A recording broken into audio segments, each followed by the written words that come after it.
buhay ng isang ama na naghahanap buhay para sa kanyang mga anak. Itong trapal guys, inano ko na to, pinakit ko na sa aking katawan. Ito yung video na pang-apat ha, kasi nawawala yung natin eh, wala tayong patungan, wala tayong cellphone holder.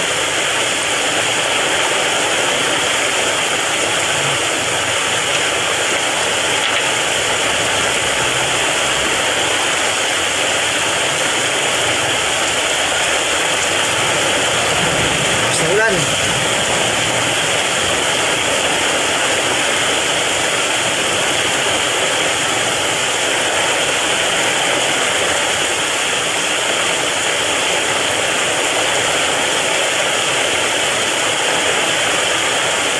Napakita ko lang sa inyo kung anong buhay ko sa kalsada.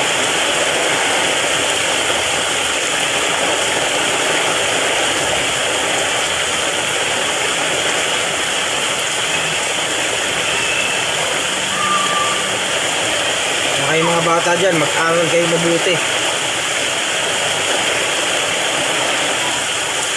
Huwag nyo muna isipin yung mga boyfriend. Natural naman yan, kaya lang huwag nyo muna seryosohin yan. Ang seryosohin nyo yung pag-aaral.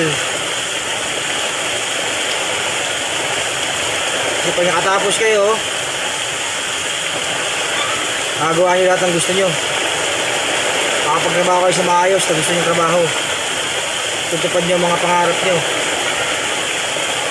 Pag hindi kayo nakapagtapos, magiging ganito kayo sa akin. Tama, tinapal ko na yung tinapal ko na ginawa ko ng kumot yung trapal.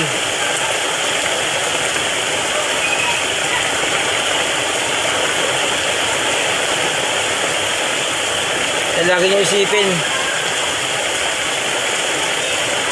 mahalin nyo ang inyong mga magulang, lalo na yung mga ina at ama.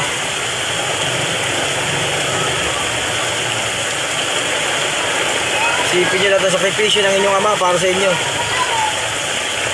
Isipin nyo lahat ng pagod ng inyong ina.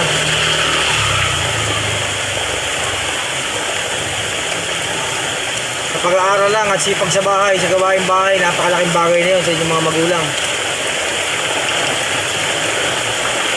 Lagi nyo tatandaan yan.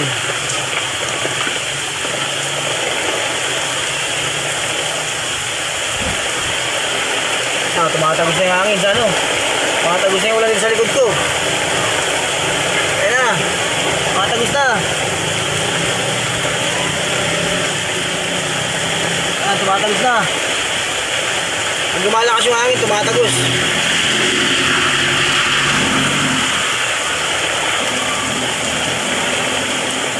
Oras natin ngayon guys ay alas 3 ng hapon, July 6 ba ngayon? Linggo ngayon eh. Ewan ko, July 6 ngayon, 2026. I-upload ko to sa YouTube para marinig ng mga kabataan.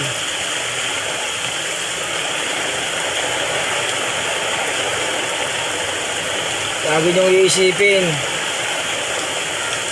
na kaya kayo pinag-aaral ng inyong mga magulang para matupad ang inyong mga pangarap. Hindi pangarap ng magulang niyo ang tinutupad nila, pangarap niyo sa buhay. Magtapos kayo ng pag-aaral. Yung mga magulang niyo, wala na yan eh.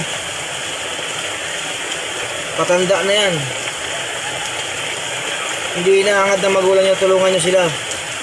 Ang inaangad ng mga magulang nyo, tulungan nyo ang sarili nyo. Para pagdating ng panahon, hindi na kayo mahirapan. Kagaya ng paghihirap ng inyong mga magulang. Ako, sabi ko sa mga anak ko, hindi ko na inaangad, tulungan nyo ako. Ang inaangad ko, tulungan nyo ang sarili nyo. Aral kayo, magtapos kayo. Para hindi nyo danasin ang mga dinadanas kong paghihirap, di ba? Pero lang kadali yun. Lagi nyo tatandaan, hindi pangarap ng magulang tinatupad nila, pangarap nyo. Ako, pagtanda ko, okay lang, kahit saan ako pwede. Kayo, kaya mag-aaral kayo mabuti. Sa mga nambubuli naman dyan sa eskwelahan,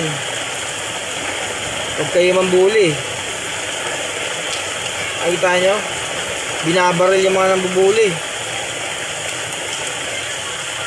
Kaya huwag nyo isipin yung malaman ng di pagit nakakaangat kayo sa kabilang estudyante. Bubulihin nyo na, wag. Kasi may feelings siya, nagtatanim sa mga ng loob.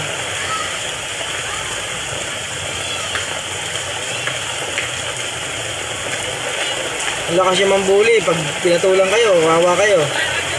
Diba?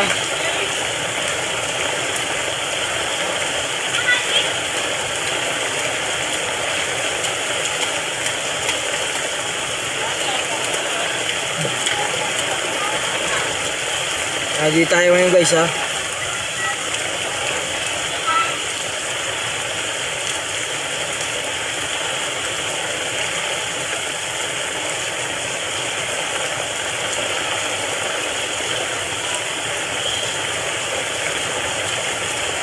Di tayo sa tricycle, tumisilong tayo sa ulan.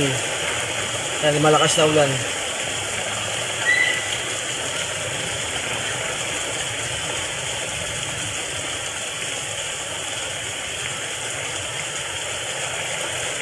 Ayan ang ating payo sa ating mga kabataan.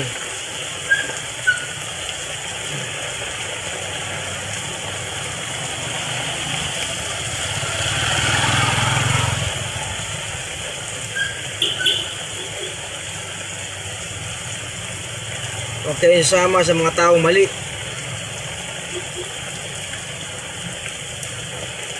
Mag-focus lang kayo sa pag-aaral. Mag-focus kayo sa goal nyo. Maglaro kayo. Kasi natural lang sa bata naglaro. Pero huwag nyo isipin na habang buhay na lang ganun.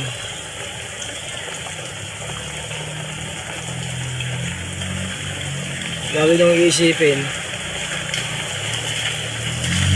na mahal kayo ng inyong mga magulang.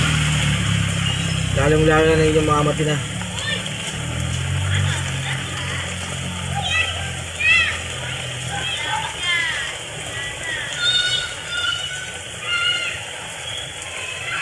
Guys, dito